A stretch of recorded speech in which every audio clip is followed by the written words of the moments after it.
Guys, welcome to my channel. So for today's video, andito ko ngayon sa may Sambor. So naka-leave ako ng 1 week. So gumala yung ano nyo, ate niya, charot. Ito yung place. So maliit lang siya dito. Ito yung place nila, maliit lang. Tapos ito yung mga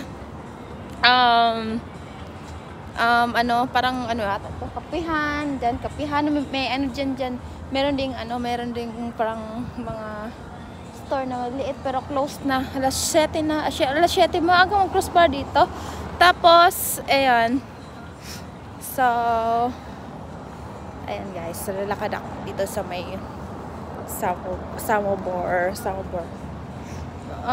Yung biyahe namin is 1 hour. 1 hour mahigit. 1 hour mahigit. So, ito yung place. Ito yung place niya. Ayan. So that's it. Yes. Okay guys, that's all. Bye bye. Thank you.